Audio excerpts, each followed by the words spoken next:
मोअज़्ज़ज़ ख़वातीन व हज़रात, क्या कहा हमने? ख़वातीन व हज़रात, ये लेडीज़ एंड जेंटलमैन, ये जो दो चीज़ें हैं, मर्द और औरत, लेडीज़ एंड जेंटलमैन, ख़वातीन व हज़रात, सारी दुनिया इस बात पर बेस करती है कि इनके दरमियान ताल्लुक़ात की नौइयत क्या है। और आज हम जिस मौजू पे बात कर रहे हैं उसका टॉपिक ये है कि why India is most dangerous for women. इसका मतलब ये हुआ कि भारत के जो मर्द हैं, भारत के जो पुरुष हैं, वो ख़वातीन पे जुल्म करते हैं और उस पर ज़्यादती करते हैं। और दुनिया में 2018 में पूरी दुनिया में इंडिया को दुनिया में सबसे ख़तरनाक देश करार दिया गया है। अब सवाल है कि इसकी वजह क्या है? इसकी बहुत सारी वजूहात हैं, लेकिन क्या सवाल ये पैदा होता है कि क्या इंडिया की ये पब्लिक मानने के लिए तैयार है? इंडिया की पब्लिक इस हवाले से दो हिस्सों में तकसीम है। कुछ लोगों की राय है कि ये परसेप्शन है, ये परसेप्शन है, एक मफरूज़ा है, हकीकत से दूर की एक चीज़ है। और कुछ लोगों का कहना है कि perception is more important than truth. अब ये दो वजूहात हैं, दो राय हैं। अब सवाल ये पैदा होता है कि ये सर्वे किसने किया है? सर्वे जिस इदारे ने किया है उसका नाम है Thomson Reuters Foundation, Canada base का इदारा है। और उसने 2011 में इंडिया को दुनिया का चौथे नंबर का सबसे ख़तरनाक देश करार दिया था ख़वातीन के लिए। अब सवाल है कि उसकी वजूहात क्या हैं? पहले तो वो 5 वजूहात बताते हैं। पहले वो कह रहे हैं चाइल्ड अब्यूज़, नंबर 1। नंबर 2 वो कह रहे हैं डोमेस्टिक वायलेंस। फिर वो कह रहे हैं फोर्स मैरिजेस। चौथी बात वो ये कर रहे हैं कि वुमेन ट्रैफिकिंग। और 5वीं बात वो कह रहे हैं सेक्सुअल वायलेंस। ये 5 अहम बातें हैं जिनमें इंडिया जो है वो अफ़गानिस्तान, सीरिया और सऊदी अरब से भी आगे है। ये देश भी इंडिया से बेहतर हैं ख़वातीन के मामले में। अब सवाल ये पैदा होता है कि अमेरिका किस नंबर पे है? अमेरिका इस पे 10वें नंबर पे है। ये बात भी इंडियंस की समझ में नहीं आ रही। दो बातें ये थॉमसन राइटर फाउंडेशन और कह रहा है। वो ये कह रहा है कि इंडिया में औरतों की तादाद 100, उसके मुकाबले में लड़कों की तादाद जो है वो 112 है। जबकि वो सीरिया, सऊदी अरब और अफ़गानिस्तान में कहता है कि ये तादाद 102, 104 या 105 है। अब इस बात का क्या मतलब है कि इंडिया में अगर 100 लड़कियां हैं तो इसके मुकाबले में 112 लड़के हैं। इसका मतलब ये है कि जब इंडियन औरत कोई प्रेग्नेंट होती है तो वो अपना अल्ट्रासाउंड करवाती, और अल्ट्रासाउंड से जब उन्हें पता चलता है कि लड़की है तो वो अपना एबॉर्शन करवा देती है। इसका मतलब है कि एक ऐसी लड़की, बच्ची को पैदा होने से पहले मर्डर कर दिया जाता है। दूसरी बात, ये फाउंडेशन इंडिया के हवाले से ये कहती है कि इंडिया में ख़वातीन जो हैं वो प्रॉपर्टी कम ओन करती है, सिर्फ 10%। दुनिया भर की एवरेज जो है वो 20% है। कहीं 20% से ज़्यादा भी है और कहीं 20% से कुछ कम भी है। ये वो सारी वजूहात हैं जिससे ये साबित होता है कि इंडिया जो है वो औरतों के लिए एक अच्छा मुल्क नहीं है, ख़तरनाक मुल्क है। ये है रियलिटी। अब दूसरी बात यह है कि इसका रीज़न क्या है, एक वजह क्या है। सोनिया गांधी ये कहती है कि इसकी वजह इंडियन फिल्म इंडस्ट्री है। बॉलीवुड जिस अंदाज से फिल्में बना रही है, जो कम से कम कपड़े हीरोइन के, तंग से तंग और टाइट से टाइट। हालांकि इंडिया में फिल्में 50s, 60s और 70s में भी बनती थी, बड़ी साफ़ सुथरी फिल्में होती थी।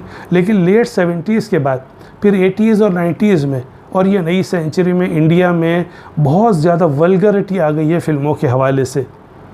अब जब वल्गरिटी आ गई है तो होता क्या है कि इंडिया की आम लड़की भी हीरोइन की नकल करती है उनकी ड्रेसिंग में।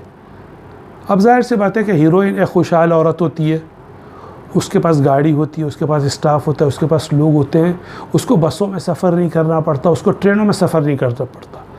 जब आम लड़की ऐसी इनडिसेंट ड्रेसिंग करके ट्रेनों में और बसों में सफ़र करती है तो उसे छेड़ा जाता है, उसे सताया जाता है। अब मैं आपको बताऊंगा कि होता क्या है, इंडियन फिल्म इंडस्ट्री किस तरह इस चीज़ को बढ़ावा दे रही है। मैं आपको हवाला दूंगा, एक फिल्म थी मोहब्बतें, जिसमें अमिताभ बच्चन और शाहरुख खान थे। अमिताभ बच्चन जो थे वो एक कॉलेज के प्रिंसिपल थे, उसमें हॉस्टल भी था और उन्होंने 25-30 साल तक वो स्कूल के प्रिंसिपल ही हेड मास्टर थे और उन्होंने बड़ा एक सख्त डिसिप्लिन रखा हुआ था। कुछ अरसे बाद शाहरुख खान आते हैं म्यूज़िक टीचर के तौर पे, और वो आहिस्ता आहिस्ता उस गिरफ्त को कम करते हैं, नौजवानों को अपने साथ मिलाते हैं। अमिताभ बच्चन जो प्रिंसिपल होते हैं उससे बात करते हैं। अब सवाल ये पैदा होता है कि फ़िल्म किससे बनाई होगी? कोई नौजवान 20-22 साल के लड़कों ने तो कोई इन्वेस्टमेंट करके फ़िल्म नहीं बनाई होगी। वो तो इसके डायरेक्टर या म्यूज़िक डायरेक्टर या इन्वेस्टर या प्रोड्यूसर नहीं होंगे, ये बड़ी उम्र के लोगों ने बनाई होगी। ये बड़ी उम्र के लोग क्या करते हैं, जब वो चीफ़ एग्जीक्यूटिव बनते हैं 40-45 साल की उम्र में, तो अपने लिए वो लेडी सेक्रेटरी रखते हैं। एयर हॉस्टेसेस जो हैं हमारी सिविल एविएशन में, वहाँ खूबसूरत सिल्म और गोरी चिट्टी लड़कियों को रखा जाता है जानबूझ के।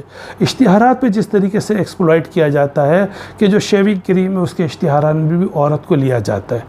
जब ये सारी चीज़ें हैं और एक तरफ इंडिया में मकानात की कमी है ख़ास तौर पे शहरों में, और नौजवानों के लिए शादी करना एक मुश्किल अमर होता है, मुश्किल काम होता है। एक तरफ आतिश शौक़ को भड़काया जा रहा है, हिजान पैदा किया जा रहा है नौजवानों में, और दूसरी तरफ उनके लिए शादी के मौक़े नहीं है। जब ऐसी सूरत हाल होगी इंडियन फिल्म इंडस्ट्री की और इंडिया के माशरे की, तो जाहिर सी बात है कि इंडिया ख़वातीन के लिए ख़तरनाक देश बन जाएगा। इस हवाले से हफ़ीज़ जालंधरी ने बड़ा अच्छा शेर कहा था। हफ़ीज़ जालंधरी जालंधर में पैदा हुए, वो पाकिस्तान आए, उन्होंने कौमी तराना लिखा। वो कहते हंसी जलवा रेज़ हों, अदाएँ फितना खेज़ हों, हवाएँ इतरबेज़ हों। हसीन जलवरेज़ हों, अदाएँ फितना खेज़ हों, हवाएँ इतरबेज़ हों, तो शौक़ क्यों न तेज़ हों।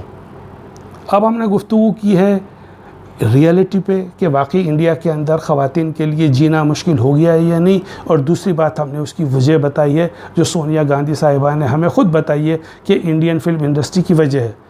दो मौज़ूआत पर हमने गुफ्तगू की, रियलिटी और रीज़न।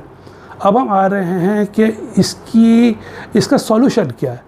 अगर आप समझते हैं कि ये वीडियो आपको पसंद आई है तो आपसे रिक्वेस्ट है कि इसको लाइक कीजिए, इसको शेयर कीजिए और इसको सब्सक्राइब कीजिए, और जो घंटी दबी हुई है बेल राइट साइड पे रेड कलर में, उसको अगर आप ये ऑन करें, उस पर अगर आप थोड़ा सा पुश करें, तो आपको हमारी जितनी भी वीडियोज़ हैं वो आइंदा आने वाली वीडियोज़ भी मिलेंगी।